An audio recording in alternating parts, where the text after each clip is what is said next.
Բարեզես։ Տաղավար եւ այսպես մի քանի թեմաների հետ կապված ձեր խոսքը լսենք։ Մենք տեսանք դեկտեմբերի 18-ի ի պատիվ հայ ժողովրդի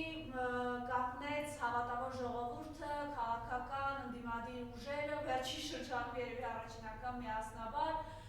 կապնեցին հայ առաքելական եկեղեցու կողքին, թույլ չտալով այդ ավազակախումը ներուժի վեհարան։ Մենք հիմա մեկ-երկուսի պատկերը կդնենք, մասնավորապես մեկի, որը համատեղության կարգով ոնց է հայտնվեց Բեգդադյանի անվան Ազգային ակադեմիական բալետի թատրոնի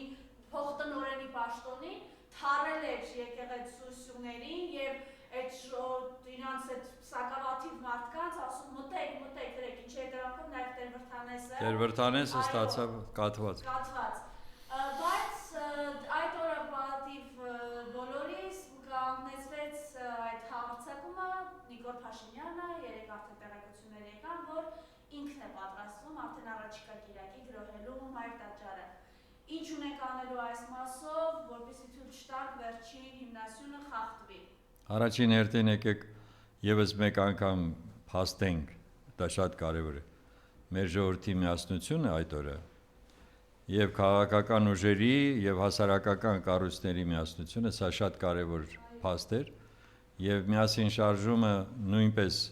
իր ամբողջական մասնակցությունը բերեց այդ օրը եւ ես ձեզ ասեմ, մեզ համար շատ կարեւոր էր, որ մարդիկ հաստատեցին ոչ միայն գալով, այլ նաեւ իրենց գործողությամբ, իրենց կամքով, իրենց միասնականությունը եւ դրանով հաղթեցինք բոլորս։ Եվ դա եղավ շատ լուրջ հարված այսօրվա այս իշխանությանը եւ նա փորձ է անում ինչ որ ձևով այդ ամբողջ իր խայտարակությունից դուրս գալ, որովհետեւ այդպիսի բան հնարավոր չէր պատկերացնել, որ հայ մարդը կարող է իր մայր տաճարի դռները ջարդի, փորձ անի, որ դա ջարդի, ոտքով խփի։ Դա անհնար էր պատկերացնել, կամ այն, որոնք որ հարբած վիճակում կամ չգիտեմ, ալկոհոլը օգտագործած վիճակում փորձ էին անում ներխուժել ուրեմն մայր տաճար, հատուկ նրա համար ոչ թե գալիս էին, որ ժամերգությանը մասնակցեին, այլ գալիս էին, որ այնտեղ խժդժություն անպայման կազմակերպեն։ Սա էր իրենց նպատակը, եւ դա հրահանգվել էր։ Եվ երբ որ չհաջողվեց,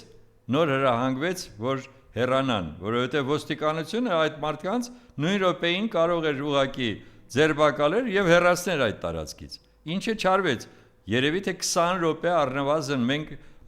տաճարի ներսում վկա եղանք, թե ինչ է կատարվում այդ անձերի կողմից եւ ինչ է կատարվում ոստիկանության այդ գործողությունները։ Չնայած այդ օրը ոստիկանությունը ընդհանուր առմամբ իր պարտքը ճիշտ կատարեց, բացի այդ միջադեպից։ Հիմա ինչ է սպասվում։ Ես անկեղծ ասած ոչինչին արդեն չենք զարմանում, որովհետև Նիկոլ Փաշինյանը հաստատել է, որ ինքը ամեն ինչին ընդունակ է։ Բայց վերջ-վերջով ես ուզում եմ, որպեսզի փոքր ինչ հասկանան այդ մարդիկ, եւ ինքը եւ իր շրջապատը, որ լավ ուր եք գնում։ Մի հատ ես ուզում եմ ինչ որ մի տրամաբանություն տեսնեմ այս գործողությունների մեջ։ Ուր եք գնում, եթե կատարում եք արդեն ձեր ողերին բարեկամների կամ միգուցե մեզ համար են նրանք ողերին, ձեզ համար շատ հարազատ բարեկամների պատվերն եք կատարում, ապա միանշանակ հիշեք պատմությունից, որ ցանկացած դավաճան, իր ազգի դավաճանը անպայման թշնամու կողմից պատժվում է, այն էլ ինչ ամենադաժան ձևով։ Չի կարող պատահի հարգեն նրան, ով իր ազգին դավաճանեց, իր ազգի շահերին դավաճանեց։ Անհնար է դա պատկերացնել, որովհետև մարդիկ մտածում են, որ եթե նա կարող էր իր սրբությունը մի կողմ դնել եւ գնալ հաճանալ թշնամուն, ուրեմն իրենց էլ դավաճանի ցանկացած պահին։ Եվ այդպիսիներից միշտ ազատվում են, ֆիզիկապես են ազատվում։ Եվ այս պարագայում ուղղակի ես ուզում եմ հասկանամ, մտածում եք այդ ուղղությամբ։ Բոլոր նրանք, ովքեր Նիկոլի հետևից գնում են, բոլոր նրանք, ովքեր հլուհնազանդ կատարում են նրա ասածները։ Եվ այս հարցում է, որ ես կարծում եմ, որ հիմա եւս մեկ անգամ պետք է ասել, որ այդ օրը 5 շաբթի օրը, երբ որ բոլորս այնտեղ էինք, Մենք տեսանք մեր ժողովրդի ոչ թե այստեղ քաղաքական մտահղացումներն էին վերել մարդկանց այդտեղ, այլ վերել էր այն գաղափարը, որ եթե մենք մեր ինքնությունը սրանով ոտնահարենք, եթե մենք մեր սրբությունները ուղղակի մի կողմ դնենք, ուրեմն կնշանակի կվերանանք որպես ազգ, որպես երկիր, որպես պետություն։ Եվ դա էր պատճառը, որ տասնապատիկ ավելի շատ էր մեր ժողովուրդը, ովքեր եկել էին վեհապարին եւ հայ առաքելական եկեղեցին պաշտպանելու, քան նրանք, ովքեր բերվել էին այդտեղ։ Որովհետեւ եթե այդպիսի հրոսակներ, որոնք որ կան եւ ալկոհոլի ուրեմն դա էլ պատճառ դառնա, թե իբր ալկոհոլով հագեցած էին դրա համար սկսեցին այդ խժդժությունները, դա այդպես չի, դա ուղղակի բացիտական մի գործողություն էր, որոնք որ եկել էին հենց դրա համար, որպեսզի անպայման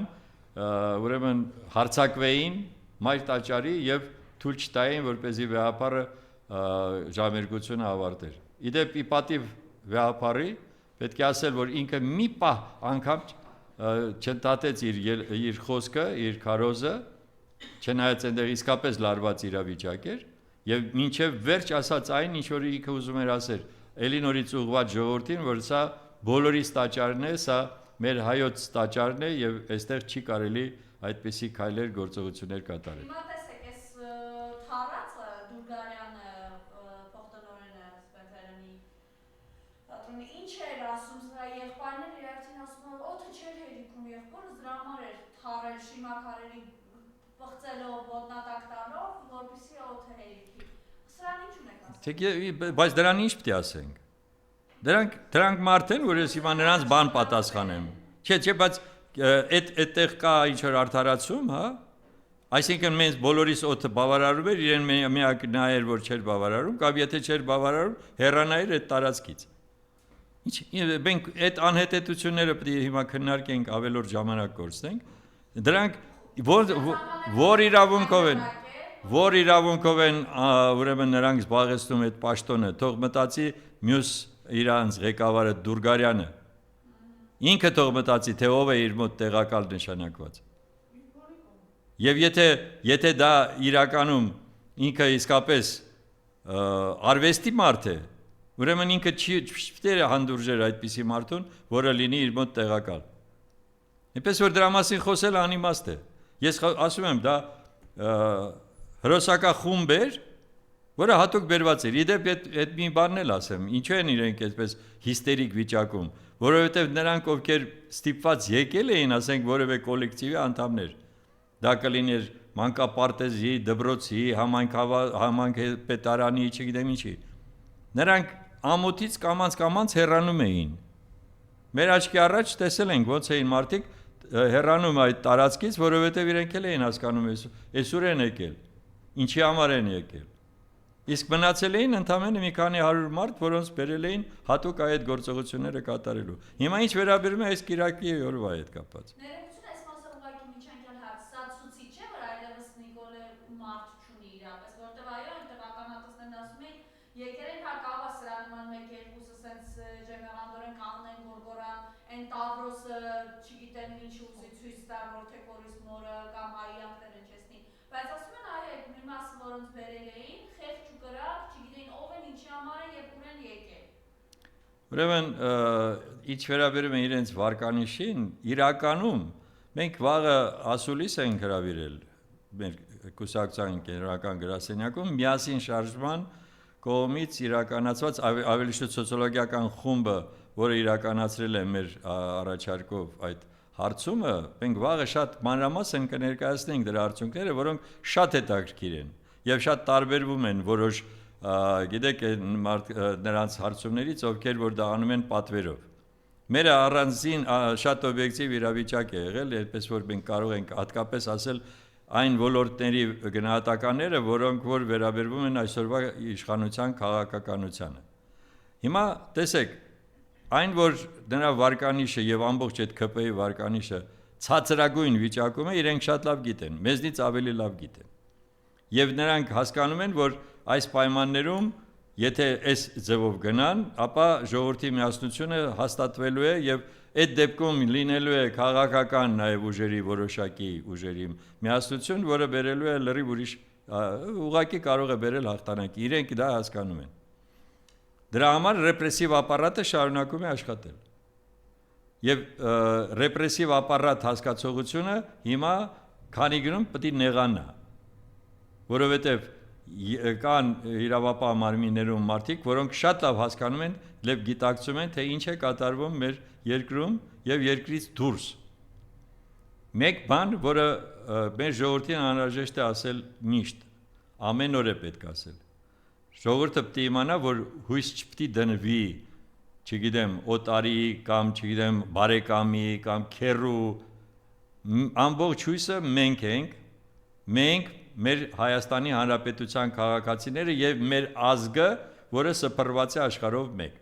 Հույսը մենք ենք։ Ինչ որ անելու ենք, մենք պետք է անենք։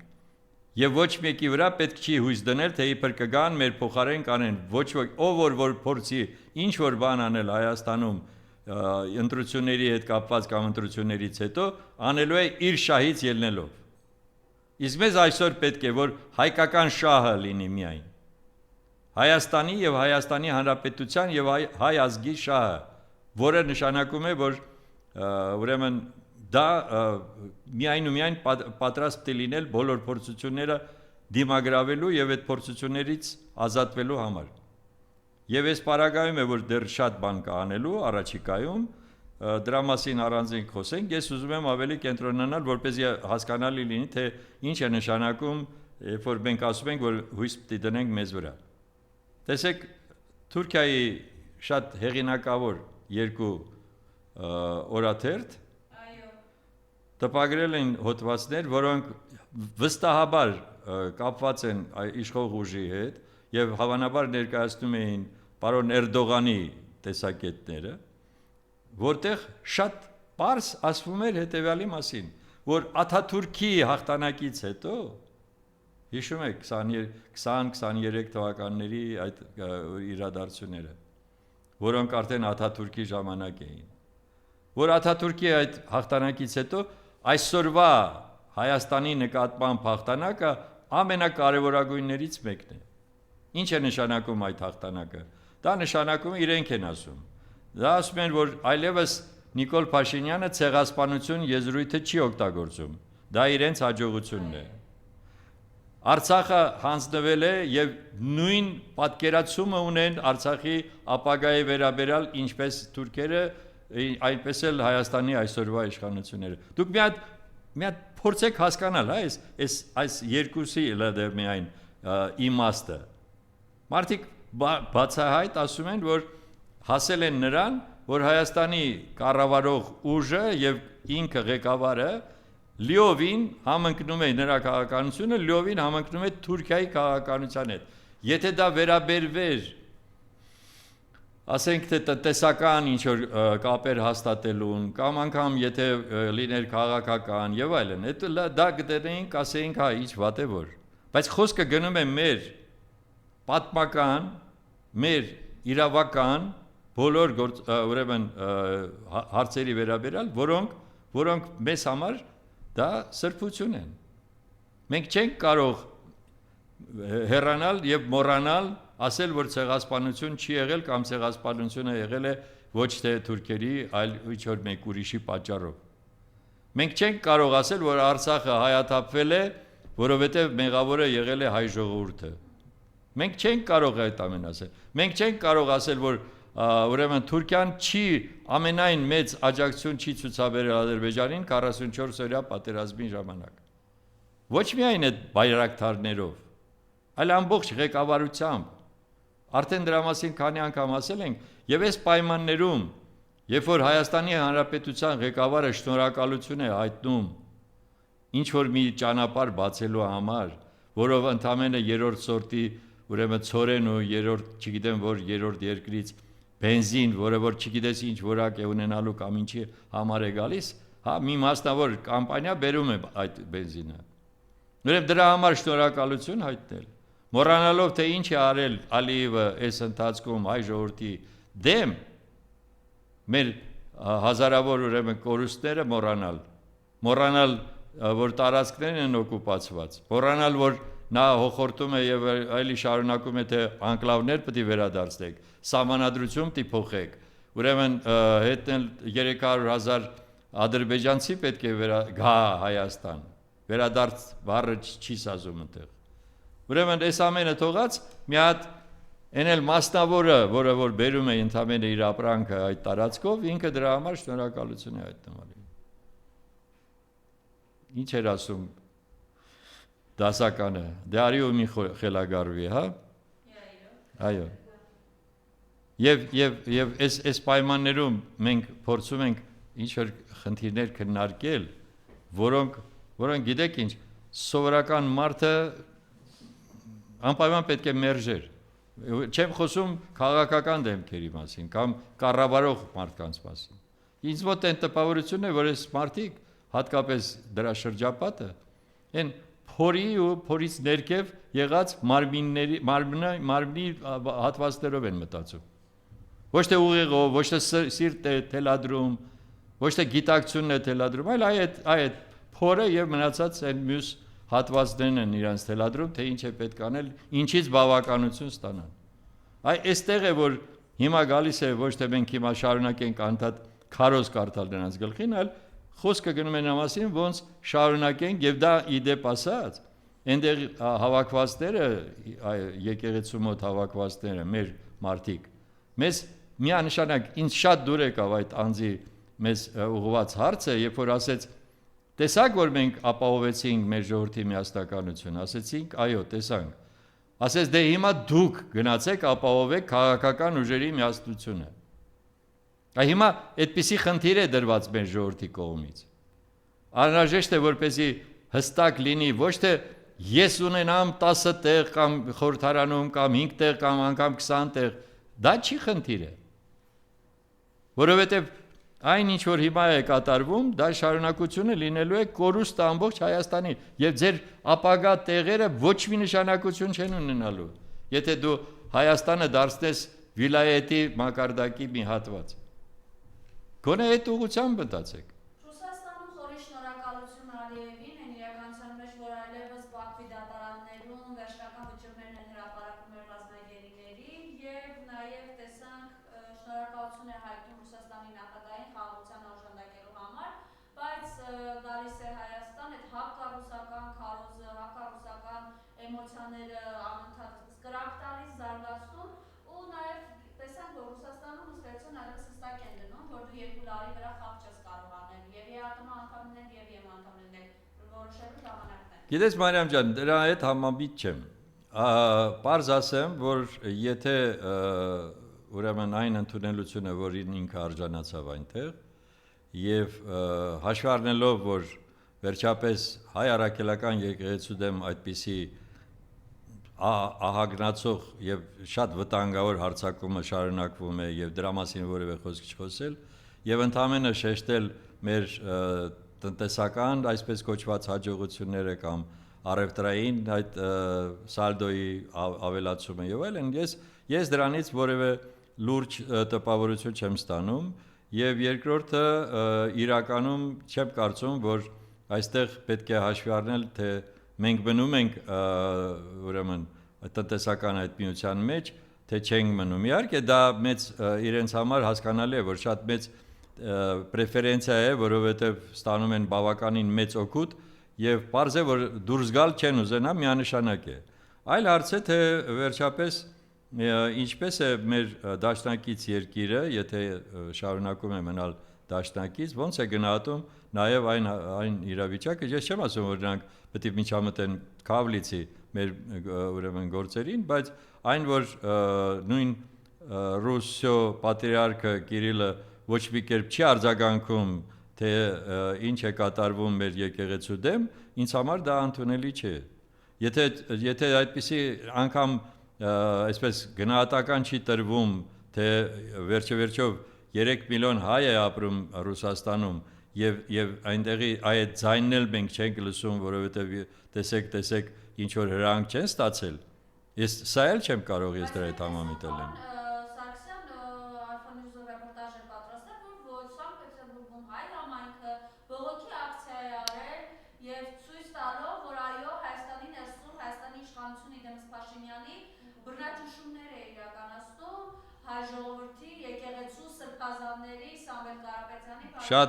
Շատ լավ հայ համայնքը թող այդ գործողությունը կազմակերպեր պարտավոր էր կազմակերպեր բայց ես չգիտեմ որքանով էր դա բազմամարդ այդ թողնենք մի հարցը դա չի խոսքը գնում է պետական քաղաքականության մասին եւ պետական վերաբերմունքի մասին եւ դա ես գտնում եմ որ այս պայմաններում իհարկե պետք է հստակ խոսվեր թե վերջով ինչպիսի դաշնակցային հարաբերություններ են զարգանալու եւ ինչպիսին են լինելու դրա այդ հարաբերությունների իմաստը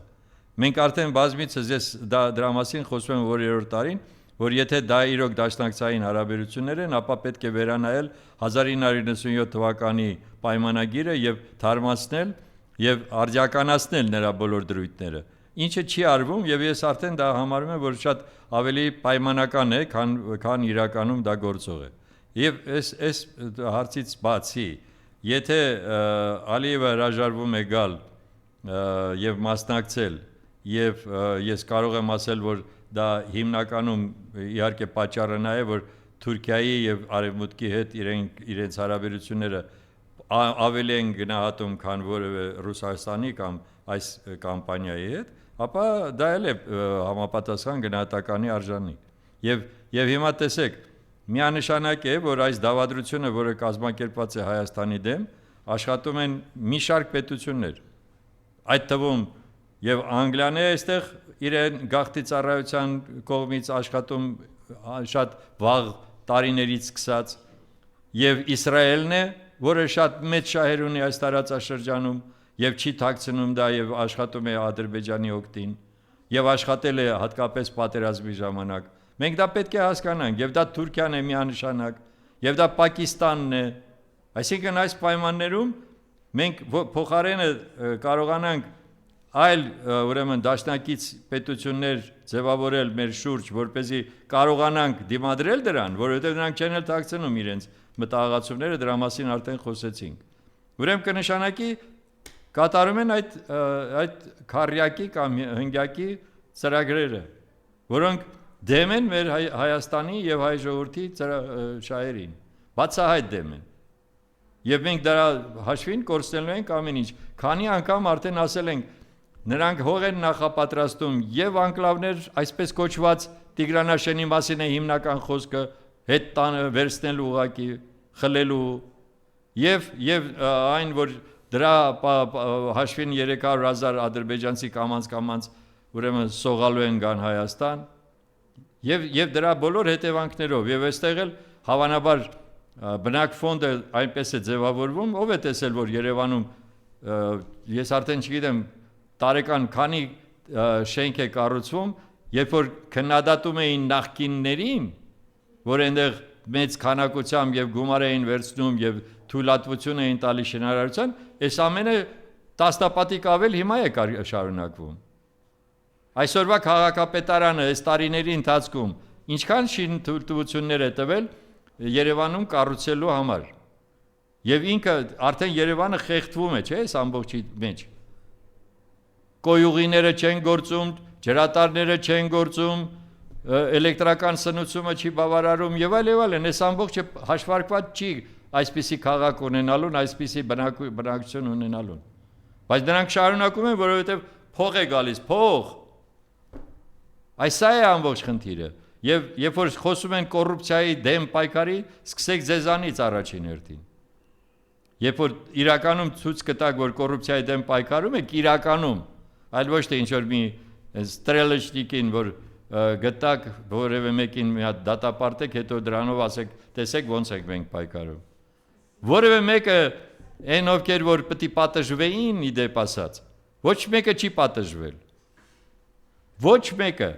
ինչ պատճառներով դուրս են եկել գնացել ինչ կոռուպցիայի դեմ պայքարում թվերը լսենք 4 միլիոն 800,000 դրամ կստանան նախարարի 3 տեղականները 2 միլիոն 600,000 դրամ նախարարի 2 խորհրդականները վարչությունների պետերը մամուլի քարտուղարության պետը ռազմաբժշկական փորձաքննական կենտրոնի պետն ու եւս մի քանի հոգի միայն այս խմբի պարգևավճարի ընդհանուր գումարը կկազմի 146 միլիոն 296,000 դրամ գրում է հրապարակը ու այս իրականության մեջ Փաշինյանը կառավարության կառավարության նիստին, ազգային ժողովում ասում է, ինչ է եղել, որ 65 տարեկան եք, գնացեք բիզնեսով զբաղվեք, որը 10,000 դրամը ձեր թոշակների տակ հետ ինչ եք անելու, դուք գիտեք այդ փողի հետ ոնց։ Մարիամ, հիմա տեսեք, եթե խոսքը գնար ուրեմն պետական կառավարման ապարատի այն մարդկանց մասին, ովքեր իսկապես արդյունավետ են աշխատում եւ մեծ օգուտ են բերում ծրագրեր իրականացնելու հարցում, իհարկե ես կողմ կլինեի, որպեսզի նրանք ավելին վարձատրվեն։ Չափը չեմ ասում, բայց այդ մոտեցումը դա հասկանալի կլիներ։ Բայց երբ որ բոլորին, ովքեր որ պաշտոն ունեն, նույն չափ գումար են տրամադրում, չնայած ինչ աշխատանք են նրանք կատարում եւ որքանով է նրանց աշխատանքը օգտակար, դա արդեն անընդունելի է։ Հիմա ինչու են այդպես բարձրացրել, բոլորս հասկանում ենք։ Հիմա ամեն ինչ անելու են, որպեսզի իբր շահեն այդ մարդկանց սրտերը եւ ուրեմն ընտրությունների ժամանակ, որպեսզի նրանք ամեն կերպ ատամներով պահեն իրենց ուրեմն տեղը այդ պետական կառավարման համակարգում եւ քվեարկեն ԿՊ-ի կողմ։ Այդ հասկանալի քաղաքականություն է։ Եվ այդ պարագայում մենք այդ մարդկանց պետք է ասենք, որ գիտեք ինչ, դա լինելու է շատ ավելի ժամանակավոր, վաղը ձեզ բոլորիդ, որովհետեւ այդքան գումար տրամադրել անհնար է, եթե դուք չունեք համապատասխան արտադրությունից եկող շահույթներ, շահութահարկ եւ այլ, չի լինելու, որտեղ արտադրություն չի զարգանում Հայաստանում, արդյունաբերություն չի զարգանում։ Այն մնացած բոլորը, ինչ որ հիմա փորձում են անընդհատ հավաքագրել, դա բավարար չի։ Եվ դրա համար է անընդհատ գնում են վարկ են վերցնում։ Դրա համար է որ այդ վարկերի տակ մտնում են, որովհետեւ ինչ են անում, բյուջեի դեֆիցիտն են փակում, ձեզ ուրեմն հավելավճար են տալիս եւ այլ։ Իսկ ինչ վերաբերում է թոշակառուներին, այո, իրենց թվում է, որ թոշակառուները այն արդեն են հատվածը չի,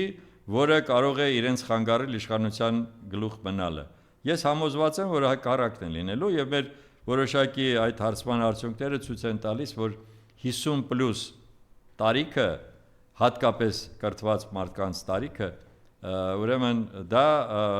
միանշանակ դեմ է այսօրվա կառավարող ուժին եւ ելի եմ կրկնում, մենք վաղը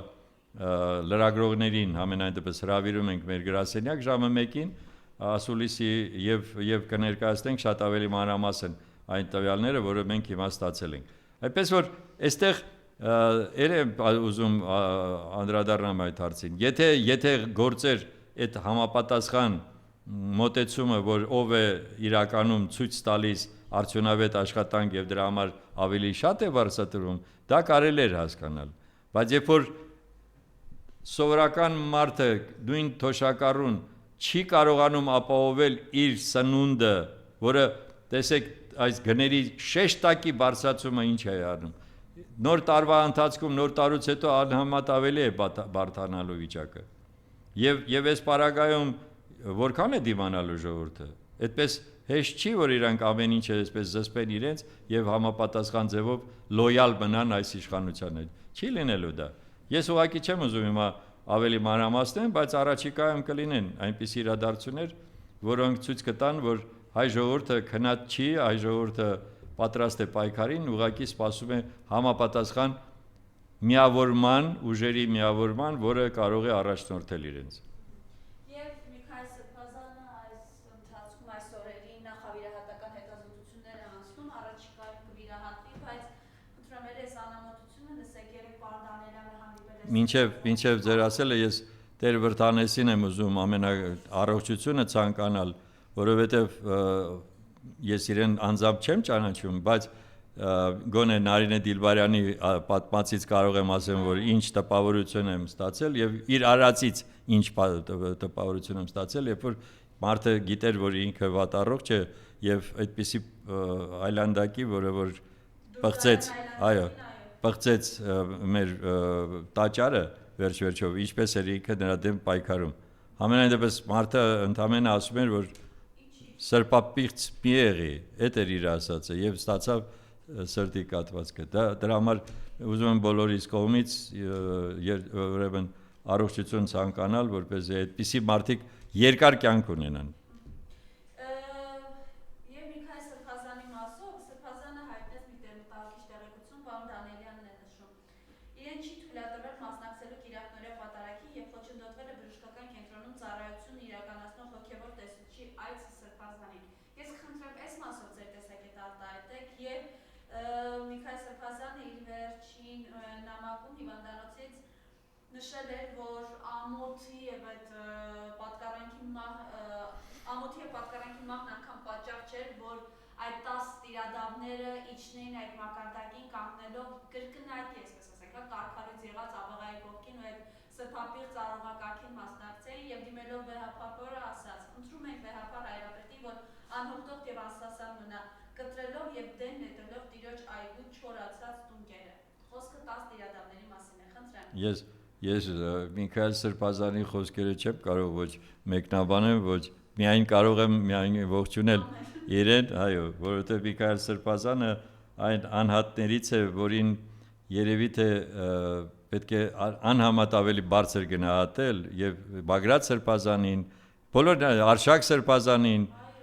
բոլոր նրանց, ովքեր այսպես ամուր կանգնած են իրենց դիրքերում եւ համոզմունքը չեն փոխում իրենց համոզմունքը եւ տիրադավ չեն դառնում։ Ամենակարևորը սա է, հա։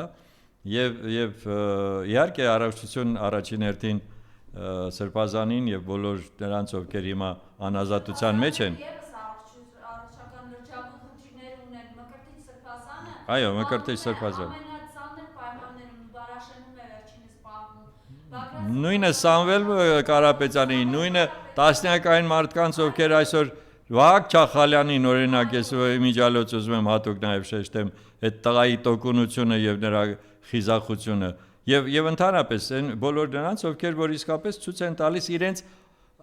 անհամաձայնությունը, լսեք, ձեզ ոչ թե գալիս են ինչ որ ֆիզիկապես են ձեզ դիմում, այլ իրենց անհամաձայնությունն են ներկայացնում ձեր վարած քաղաքականությանը։ Այդ դեպքում ընդամենը նախկինում այն ինչ որ դուք եք արել, հա, նույն խորհրդարանում են ինչեր էին վառել, հա, ջահեր էր, եսիմ ինչեր էին, ծուխ, այո, եթե դրա համար մենակ դուք կարող եք դատապարտվեք 5-7 տարով, ես ուզում եմ ասեմ, այստեղ լրիվ բոլոր չափն ու սահմանն անցել եք, սթափվեք, որովհետև այդ ամբողջը անհետևանք չի լինելու ախր, չի կարող այսպիսի գործողությունները, որ ես հանգարց տեսնեմ, դուք հասկանում եք ինչ է լինում, ես լսեցի, որ այս ինչը իմ մասին սենց բան ասեց, հլա մի հատ գնացեք դրան բռնեք, տարեք, ուրեմն զնդանը գցեք,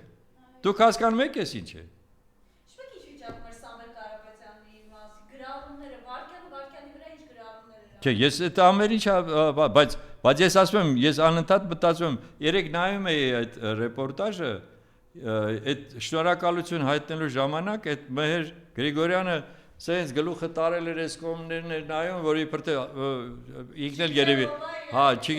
ոնց կլինի էլի ինքն էլ, այո, հետո լավ, ինչքան եք այսպես լինելու դուք։ Վերջով չեք ուզում ասեք, չի կարելի այդպիսի բաներ անել։ Դուք ազգն եք նվաստացնում։ Չեն մուրում որևէ թշնամու, ուրեմն համակրանքը չեն մուրում։ Թշնամին պետք է իմանա, որ այլևս չի կարող ձեզ վրա ձեռք բարձրացնել։ Սա է գլխավոր խնդիրը։ Այնպես որ ինչ վերաբերում է եւ մեր նույն Բաքվում այդ մեր գերիների ուրեմն ճակատագիրը։ Վերջով արդեն դատապարտել են շատերին եւ հիմա էլ շարունակում են դատախազները պահանջում են այս ցմա բանտարկություն 20 տարի, էդ էլ հասկացանք ում են 20 տարի ուզում, ում են ցմա, երիտասարդներին ցմա են ուզում, մեծահասակներին 20 տարի են ուզում, որ համարեն, որ այլևս դուրս չեն գա այդտեղից, եւ մենք դա պետք է հարմարվենք, համարենք, որ ինչ կարող ենք մենք անենք։ Երբ է եղել այդպիսի բան։ Անկամ ցեղասպանության այդ դաժան տարիներից հետո չի եղել այդպիսի հնազանդություն։ Թշնամին պետք է ելեմ կրկնում, թշնամին պետք է միշտ վախ ունենա իր մեջ։ Եթե վախ չունեցավ, որտեղ ինքը բարեկամին պետք չի վախեցնել։ Բարեկամը ես բարեկամ եմ, բայց թշնամին պետք է վախը միշտ լինի, ահա պետք է լինի, որ կարող է ստանա այնքան, ինչ որ իրեն հաստում է դրա համար։ Այնպես որ Այս ամբողջ խոսակցությունները, գիտեք ինչ, խոսակցություններ են, մարդիկ ճիշտ են, օրինակ կոմենտներով գրում, թե եկեք բոլորը գիտենք, ամեն ինչ հասկանում ենք, ասեք ինչ անենք։ Հիմա ամբողջ խնդիրը հետևյալն է, քաղաքական առաջնորդները պետք է կարողանան, ոչ բոլորը, չեմ ասում 30, 40, 50, ոչ, դա համապատասխան ձև կա, որպեսզի համապատասխան նաև միավորում ձևավորվի, որը կարող է առաջնորդել։ Եվ եթե պետք է լինեն ընտրություններ, ես հարցականի տակ եմ դնում, որովհետև չգիտեմ ինչ կարող է անել այսօրվա իշխանությունը, եթե համոզված է, որ իր վարկանիշը շատ ցածր է։ Այդ պարագայում ուրեմն մենք պետք է պատրաստ լինենք ամեն տեսակի սցենարների։ Եվ վերջին կոչը ձեր եւս մեկ անգամ դեկտեմբերի 28-ին մենք ինչ ունենք անելու, թույլ չտալու այդ պիղծ։ Գիտեք, ես անկեղծ ասած համոզված եմ, որ իհարկե մեր ժողովուրդը նորից նույն ձևով, տոկուն ձևով կանգնի եւ որևէ, բայց իրենց հենց նպատակը դա է, որպեսզի այնտեղ բախումներ լինեն նախ։ Նրանք ուզում են քաղաքացիական բախումներ ձևավորեն, դա է իրենց նպատակը։ Եվ այդ պարագայում իհարկե դառնում ենք ծիծաղի առարկա, եթե ամենամեղվն եմ ասում, աշխարհի դեմ։ Որ եթե չեմ խոսում Թուրքիայի, Ադրբեջանի կամ թուրքալեզու պետությունների մասին։ Աշխարհն է մեզ վրա ծիծաղելու, աշխարհն է զարմանալու, թե հայ ժողովրդին ինչ է պատահել։ Որ մի հատվածը այնեն ինչի համար մեկը կարող է ինձ բացատրի, թե ինչի համար է այս հարձակումը, որ վեհապարը ինչ է արել, երբ որ վեհապարը իր այս գաղակալության տարիների ընթացքում քանի անգամ արդեն ասել ենք, ինչպիսի ուրեմն գործողություններ է իրականացրել, որը անհամեմատ բարձրացրել է մեր եկեղեցու եւ մեր ազգի ուրեմն հեղինակությունը։ Երեխա է ունեցել։ Հա, եթե անգամ այդպես է, Իսկ ինչ վերաբերում է 1000 ներողություն, ինչ վերաբերում է KGB-ի գործակալ կոչված։ Ի պաշտոնե ես դրա մասին չեմ խոսել, բայց հիմա մեկ-երկու բան եմ ասել, որտեղ ես չեմ համարում, որ պետք է դրա մասին երկար խոսել։ Ի պաշտոնե ես տիրապետել եմ, թե ով ինչպիսի կենսագրություն ունի, հատկապես այդ վերնախավում 90-91 թվականների։ Եվ կարող եմ ասեմ, որ օրինակ արևելագիտության ֆակուլտետի շրջանավարտները բոլորը կապ ունեին, հա, ՊԱԿ-ի հետ, այնքանով, որ այդպիսի համակարգ էր, որ նրանք աշխատելու են արտասահմանում կամ արտասահմանցիների հետ կամ եւ այլ, որպեսզի ելնելով պետության անվտանգության ուրեմն տեսանկյունից որոշակի գործողություններ կամ որոշակի հաշվետվություն ներկայացնեին։ Այդպես էր ընդունված։ Խմբերը, որոնք գնում էին արտասահման, կոմերտական, պրոֆմիության եւ այլն, նրանց հետ միասին գնում էր նաեւ ՊԱԿ-ի ներկայացուցիչ։ Էլի նորից նրա համար, որ իրենց պատկերացմամբ այն ժամանակվա համակարգն էր այդպիսին, որ պետությանը վնաս չհասվի, որ այնտեղ կար նաև դա գաղտնիք չէ, որ իսկապես կար եւ այսպես կոչված շպիոնաժ եւ մարդիկ պետությունները մեկը մյուսից գողանում էին տեխնոլոգիաների գաղտնիքները եւ այլ։ Եվ նաեւ որ սովետական միության քաղաքացին իրեն բավականին այսպես պարկեշտ պայի արտասահմանում եւ այլ։ Հիմա ինչ վերաբերում է, թե ով ինչ գործակալ է եղել։ Այնքան ծիծաղելի է, որ Եզրած Սրբազանին ասեք գործակալ։ Ինչու, որովհետև դրա կարիքը չի եղել։ Այդպիսի մարդկանց նկատմամբ կարիքը չի եղել, որովհետև խոսքը գնում էր նաև նրա մասին, թե մեր սփյուռքը եւ հայ ժողովրդի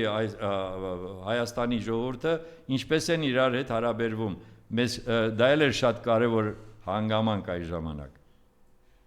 Եվ այդ համակարգը ուներ իր թերությունները եւ իր սխալները, իր հանցանքները, այդ համակարգը եւ այն է ունեցել եւ մեծ հաջողություններ էլ է ունեցել։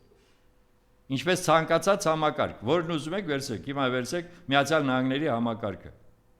Դեմոկրատները հանրապետականների հետ ինչ հարաբերությունների մեջ են եւ այլն, հազար բաներ կան։ Բայց ոչ ոք չի հրաժարվել հետախուզությունից, ոչ ոք չի հրաժարվել ուրեմն համապատասխան ծրագրեր իրականացնել թշնամու դեմ եւ այլն։ Այնպես որ այդ խոսակցությունները, որ ես հիմա ասում եմ, ես ի պաշտոնե տիրապետել եմ այդ բոլոր դոսիեներին, այսպես ասած, հիմնական։ Դա բան չէր, որ կարևորը նա էր, թե արդյոք այդ անձը աշխատում էր իր պետության, իր ժողովրդի դեմ։ Այդ դա էր գլխավոր հարցը։ Որ եթե մարդը, որը որ ուներ այսինչ կապերը, արդյոք այդ կապերը օգտագործեց հայ ժողովրդի հատկապես այս 35 տարվա ընթացքում։ Իսկ այն, որ այսօրվա Հայաստանում այս 35 տարվա ընթացքում շատ ներողություն տարածքը դարել է պրախադնոյ դվոր ցանկացածի համար։ Այդ դրա մասին է պետք մտածել։ Որ այստեղ ով ասես որ չի աշխատում, այն միայն աղանդավորների քանակը եւ նրանց գործողություններն են արդեն մեծագույն վտանգ մեր երկրի համար։ Դրա մասին խոսեք։ Ձեր սեփական գործերի մասին խոսեք։ Ձեր սեփական գործականների մասին Դուք խոսեք, որ թե դուք ինչպիսի կապեր ունեք այս կամ այն ծառայությունների հետ։ Այդ ինչ կրթություններ եք ստացել եւ Հայաստանի ինստիտուտներում այդ ինչ վերապատրաստումներ։ Այնպես որ այս ամբողջը իսկապես, գիտեք, եթե դա ասվեր, չգիտեմ, սովորական անգրագետ մարդկանց շրջանում մեկը մյուսին բամբասանք տարածեր կամ այլ մի ուրիշ գործողություն, հələ էլի կարելի էր հասկանալ ներել, բայց այս մակարդակով